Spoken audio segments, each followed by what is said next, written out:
రేపే ఎంతో శక్తివంతమైన సంకష్టహర చతుర్థి. ఎంతో విశేషమైన రోజు. ఈ రోజు ఎవరైతే ఈ చిన్న పని చేస్తారో అలాంటి వారికి అష్టైశ్వర్యాలు భోగభాగ్యాలు కలుగుతాయి. అదేవిధంగా స్నానం చేసే నీటిలో ఈ ఒక్కటి వేసుకుని ఎవరైతే స్నానం చేస్తారో అలాంటి వారికి దోషాలు పాపాలు ఆ నీటి ద్వారా తొలగిపోయి కోటి జన్మల పుణ్యం వస్తుంది. సకల శుభాలు కలుగుతాయి. ప్రతి మాసంలో బహుళ పక్షంలో వచ్చే చవితి రోజు చంద్రోదయంతో చవితి తిథి ఉండే రోజున సంకష్టహర చతుర్థిగా జరుపుకుంటారు. సంకష్టహర చతుర్థి రోజు రాత్రి 9:30 దాటాక మీరు ఏమీ చేయకపోయినా సరే మీ ఇంట్లో విఘ్నేశ్వరుని ఫోటో ముందు ఈ ఒక్క ఆకు పెడితే చాలు. అంతులేని ఐశ్వర్యాన్ని ఆ లక్ష్మీదేవి అదేవిధంగా గణపతి ప్రసాదిస్తారు. మరి ఆ ఆకు ఏంటో కూడా ఈ వీడియోలో తెలుసుకుందాం. ఈ రోజు పూజ చేయలేని వారు ఈ ఒక్క మాట సాయంత్రం 7 నుంచి 10 గంటల్లోపు 21 సార్లు తలుచుకుంటే చాలు. అలాంటి వారి కష్టాలన్నీ తీరి అష్ట ఐశ్వర్యాలు కలుగుతాయి. మీరు చేపట్టే పనుల్లో ఆటంకాలు ఎదురవుతూ ఉంటే ఆ ఆటంకాలు తీరి పనులు దిగ్విజయంగా పూర్తవుతాయి. మరి ఎంతో శక్తివంతమైన ఈ రోజు సాయంత్రం ఏ మాటను 21 సార్లు అనుకోవాలో కూడా ఈ వీడియోలో తెలుసుకుందాం. సంకష్టహర చతుర్థి ప్రతి నెల వచ్చే మన గణపతి పండుగ. ఎంత చెట్టుకు అంత గాలి అని మన పెద్దలు అంటూ ఉంటారు. కష్టాలు అనేవి ప్రతి ఒక్కరికి ఉంటాయి. డబ్బు ఉన్నవారు, డబ్బు లేనివారు, స్త్రీలు, వృద్ధులు, పెద్దలు, పసిపిల్లలు, ఇలా ఎవరి స్థాయికి తగ్గట్లు వారికి ఏదో ఒక ఇబ్బంది ఉంటూనే ఉంటుంది. ఆ ఇబ్బందుల నుండి లేదా కష్టం నుండి బయటపడ్డానికి మన శక్తియుక్తులు సరిపోనప్పుడు భగవంతుని సాయం అవసరమైనప్పుడు పూజ చేయడం, వ్రతం చేయడం, నోము చేయడం చేస్తూ ఉంటాం. తద్వారా ఆ భగవంతుని కృప మనకు లభిస్తుందన్న మానసిక సంతోషంతోటి మనం మన సమస్యల నుండి సులభంగా బయటపడతాం. ప్రతి నెల కూడా ఇలాంటి కష్టాలు పోగొట్టుకోవడం కోసం, మానసిక సంతోషం కోసం విజ్ఞానపతిని పూజించడానికి ఎంతో ముఖ్యమైన రోజు ఈ సంకష్టహర చతుర్థి.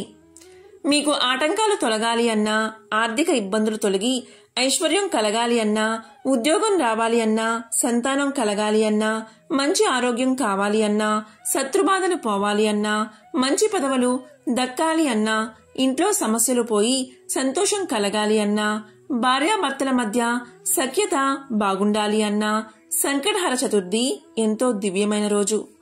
సంకష్టహర చతుర్థి రోజు సాయంకాలం చంద్రోదయం సమయం తర్వాత గణపతిని పూజించి చంద్రుడికి అర్ఘ్యమివ్వాలి. సంకష్టహర చతుర్థి వ్రతమాచరించి ఆ పార్వతీదేవి ఎంతో శుభ ఫలితాలను పొందినట్లు పురాణాలు చెబుతున్నాయి. అంతేకాదు అగస్త్య మహర్షి సప్త సముద్రాలను ఆపోసన పట్టడానికి శక్తినిచ్చింది కూడా ఈ వ్రతమే. ధర్మరాజు ఈ వ్రతాన్ని ఆచరించే యుద్ధంలో శత్రువును సంహరించి రాజ్యాన్ని తిరిగి పొందగలిగాడు.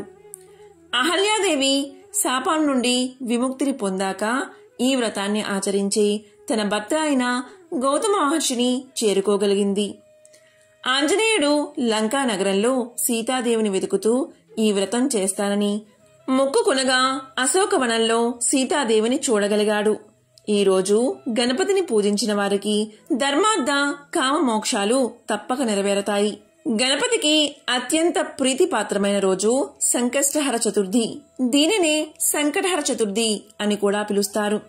సంకటహర చతుర్థి రోజు సాయంత్రం గణపతిని ప్రత్యేకంగా పూజిస్తే ఆయన అనుగ్రహం వల్ల ఆర్థిక, ఆరోగ్య, కుటుంబ సమస్యల నుండి సులభంగా బయటపడవచ్చు. సాయంకాలం పూట మీ ఇంట్లో పూజాపీఠ మీద గణపతిని ఏర్పాటు చేసుకోండి. ఆ గణపతి దగ్గర ప్రమిదలో కొబ్బరి నూనె పోసి 5 వత్తులు వేసి దీపం వెలిగించండి. తెల్లటి పూలతో గణపతికి పూజ చేస్తూ ఓం పాలచంద్రాయ నమః అనే నామాన్ని జపించండి. ఈ విధంగా 21 సార్లు జపించుకుంటూ తెల్లటి పుష్పాలతో గణపతికి పూజ చెయ్యండి. ఆ తరువాత ఎర్రటి పుష్పాలతో ఓం గణాధ్యక్షాయ నమః అని 21 సార్లు అనుకుంటూ పూజ చెయ్యండి. మధ్య మధ్యలో గరికను గణపతికి సమర్పిస్తూ ఉండండి. పూజ చేసిన తర్వాత గణపతికి బెల్లం ముక్క, పాలు నైవేద్యంగా పెట్టండి. దాంట్లో కొంచెం యాలకుల వంటివి కలిపి నైవేద్యంగా పెట్టండి. తరువాత హారతి ఇచ్చి దానిని ప్రసాదంగా మీ ఇంట్లో వారంతా స్వీకరించండి. అదేవిధంగా ఈరోజు పూజ మొత్తం పూర్తయ్యాక ఆరుబయట వెన్నెల్లో పాలు ఒక 10 నిమిషాలు ఉంచి గణపతికి నైవేద్యంగా పెట్టినా కూడా గణపతి అనుగ్రహం చాలా సులభంగా కలుగుతుంది. ఈరోజు రాత్రి 9:30 దాటాక ఆ సమయంలో విఘ్నేశ్వరుడి విగ్రహం దగ్గర గరికను ఉంచినట్లయితే మీ సమస్త కోరికలు తీరేలా ఆ విఘ్నేశ్వరుడు అనుగ్రహిస్తాడు. గరికను ఎవరైతే ఈ శుభ సమయంలో ఆ విఘ్నేశ్వరుడికి సమర్పిస్తారో వారు గణపతిని సంతోషపెట్టిన వారవుతారు. తద్వారా ఆ గణపతి సకల సంపదలను ప్రసాదిస్తాడు. ఈరోజు ఈ సమయంలో విఘ్నేశ్వరుని ముందుగా కొంచెం గరిక పెట్టి దానిమీద ప్రమిదను పెట్టి గణపతికి ప్రీతిపాత్రమైన కొబ్బరి నూనె పోసి 5 ఒత్తులు వేసి దీపం వెలిగించి ఉత్తరముఖంగా గణపతి దగ్గర ఉంచాలి. ఆ తరువాత గణపతికి కుడుములు కాని ఉండ్రాళ్లు కాని నైవేద్యంగా పెట్టాలి. ఇదేది కుదరని పక్షంలో చిన్న బెల్లం ముక్క పెట్టినా సరిపోతుంది. ఈ సమయంలో ఇలా చేస్తే సమస్త పాపాలు అగ్నిలో పడిన దూది మాదిరిగా నశిస్తాయి. అంతులేని ఐశ్వర్యం కలిగి కోటి జన్మల పుణ్యం వస్తుంది. అలాంటి వారు శివలోకంలో 1000 సంవత్సరాలు సుఖాలు అనుభవిస్తారు. అష్టైశ్వర్యాలు భోగ భాగ్యాలు కలుగుతాయి. అన్ని ఆటంకాలు తొలగిపోయి ప్రతి పనిలోనూ విజయం కలుగుతుంది. ఇక ఈరోజు ఉదయం సాయంత్రం స్నానం చేసే నీటిలో గరికను వేసుకుని స్నానం చేస్తే చాలు. జన్మజన్మల పాపాలు దరిద్రాలు ఆ నీటి ద్వారా తొలగిపోతాయి. మీ దేహానికి ఆరోగ్యం కలిగి నూతన ఉత్తేజం వస్తుంది. ఆ గణపతి యొక్క దివ్య ఆశీస్సులు మీకు ఎల్లప్పుడూ కలుగుతాయి. ఇక ఇదే సమయంలో ఎవరైతే ఈ మంత్రాన్ని 21 సార్లు జపిస్తారో వారి సమస్త కోరికలు తీరి మీకు తెలియని అద్భుత శక్తి వస్తుంది. ఆ మంత్రం ఏంటి అంటే శ్రీనమో హేరంబ మమ సంకష్టం నివారయ నివారాయ అనే మంత్రాన్ని 21 సార్లు విఘ్నేశ్వరుడి ముందు కూర్చుని జపించాలి. ఈ రోజు ఏం చేయకపోయినా సరే సాయంత్రం స్నానం చేసిన తర్వాత చంద్రోదయ సమయంలో గణపతి ముందు ఒక బెల్లం ముక్క ఉంచి గరికను విఘ్నేశ్వరుడికి సమర్పిస్తే చాలు. మీ కష్టాలన్నీ ఆ సంకష్టహర గణపతి తీరుస్తాడు. గరిక అంటే ఆ గణపతికి ఎంతో ఇష్టం. ఈ రోజు సాయంత్రం చంద్రోదయ కాలంలో విఘ్నేశ్వరుడి ముందు గుంజీలు తీస్తే చాలు.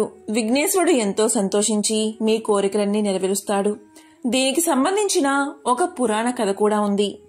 ఆ కథ ఏంటి అంటే ఒకసారి శ్రీ మహావిష్ణువు కైలాసానికి వెళ్లినప్పుడు అక్కడ ఉన్న వినాయకుడు విఘ్నేశ్వరుడి సుదర్శన చక్రాన్ని చటుక్కున లాక్కుని గబుక్కున నోట్లో వేసేసుకున్నాడు. శ్రీ మహావిష్ణువు ఎంత బ్రతిమాడినా ఇవ్వలేదట.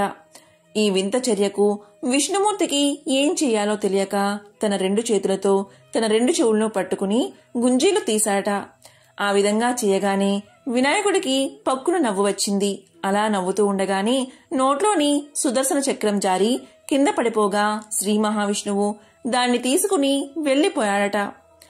శ్రీమన్నారాయణుడే విఘ్నేశ్వరుడి ముందు గుంజీళ్లు తీయడంతో వినాయకుడికి అందరూ గుంజీళ్లు తీసే ఆచారం మొదలైంది. ఈ విధంగా గుంజీలు తీసేవారు త్వరగా విఘ్నేశ్వరుని కంట్లో పడి వారి కోరికలను తప్పకుండా నెరవేరుస్తాడని చెబుతూ ఉంటారు. అందుకే విఘ్నేశ్వరుడికి మామూలుగా నమస్కరించడం కన్నా గుంజీలు తీస్తే ఇష్టమట.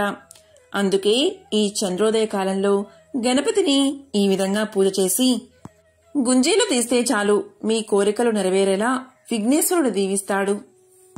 శ్రీనమో హేరంబ మమ సంకష్టం నివారాయ నివారాయ గం గణపతియే నమః.